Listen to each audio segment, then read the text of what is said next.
Yang berhormat Terima Podikson. kasih. Soalan kedua. Sila yang berhormat Bara untuk menjawab.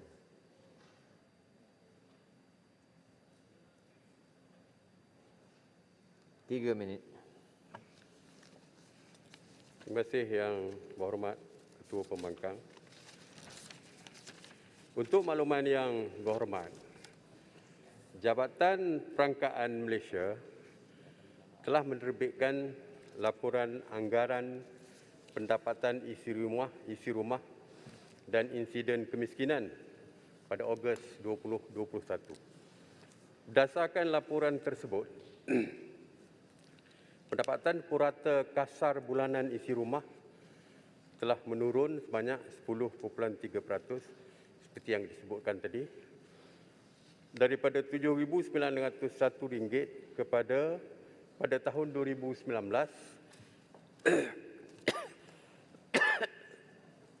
kepada RM7,089 pada tahun 2020. Dan insiden kemiskinan juga telah meningkat kepada 8.4% yang melibatkan 636.8 ribu isi rumah berbanding dengan 5.6% atau 405.4 ribu isi rumah pada tahun 2019. Punca, pandemik COVID-19 telah menyebabkan ekonomi rakyat Malaysia menguncuk sebanyak 5.6% pada tahun 2020. Di samping itu, kadar pengangguran meningkat dengan ketara kepada 5.3% pada Mei 2020, melibatkan 826.1 ribu individu berbanding 3.3% pada tahun 2019. Lebih kurang 600,000 isi rumah daripada kumpulan isi rumah M40 yang berpendapatan di antara 4,850 dan 10,959 sebulan telah turun ke kumpulan B40.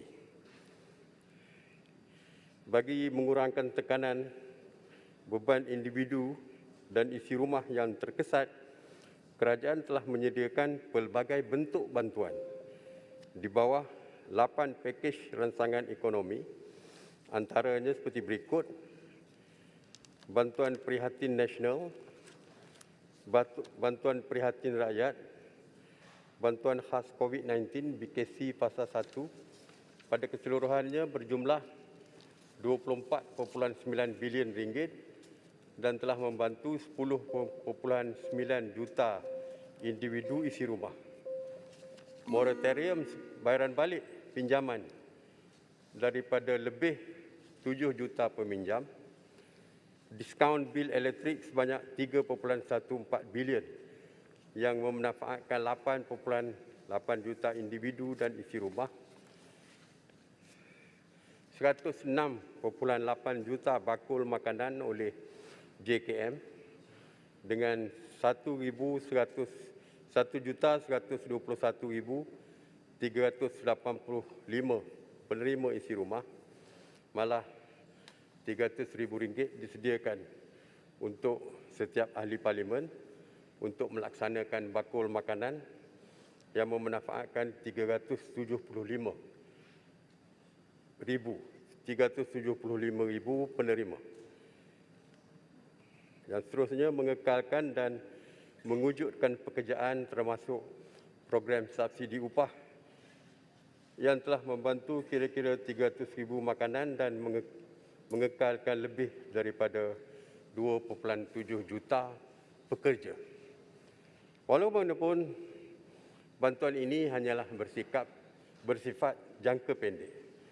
Bagi jangka sederhana dan panjang, kerajaan akan meneruskan dasar dan strategi untuk meningkatkan pendapatan dan kuasa beli terutamanya isi rumah miskin dalam kalangan B40 dengan menyediakan program peningkatan pendapatan serta peningkatan keupayaan menambah baik akses daripada keperluan asas termasuk pendidikan, kesihatan dan perumahan, menggalakkan keusahawanan dan akses kepada pembiayaan keuangan dan meningkatkan perlindungan sosial.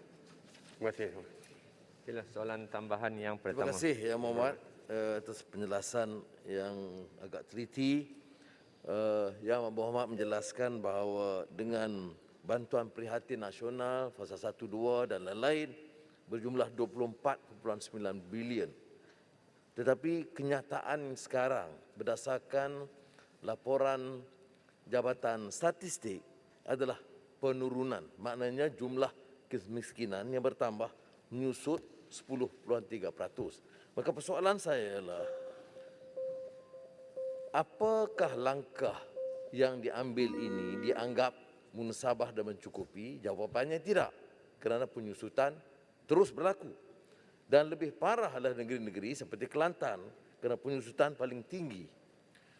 Cuma Yang Muhammad juga harus akui bahawa tidak semua kalangan rakyat menghadapi masalah, kerana di kalangan T20 menurut laporan Jabatan Statistik ada peningkatan.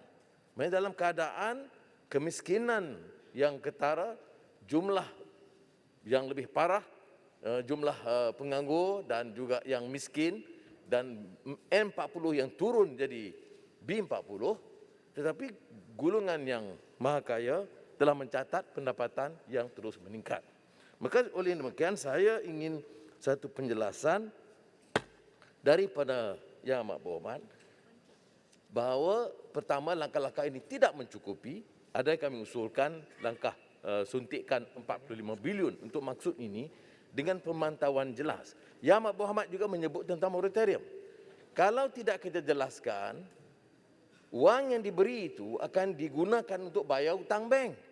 Sebab itulah kita harus beri moratorium yang bermakna supaya pembayaran hutang ditangguhkan agar pendapatan keluarga itu dapat ditingkatkan.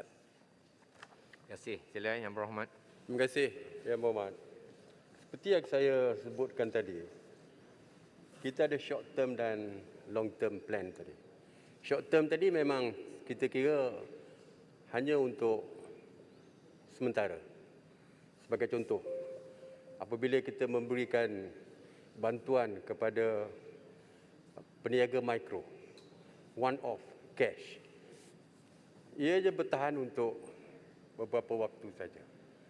That's why plan kita adalah supaya untuk jangka pendek, sederhana dan jangka panjang, untuk kita memberikan latihan keusahawanan, untuk latihan reskilling dengan upskilling, supaya mereka diberi ruang selepas itu untuk menambahkan pendapatan ataupun mencari punca pendapatan yang baru. Begitu juga dengan kalau nak memulakan perniagaan, mereka mesti mempunyai sedikit modal. To start up business mesti diberikan kepada mereka.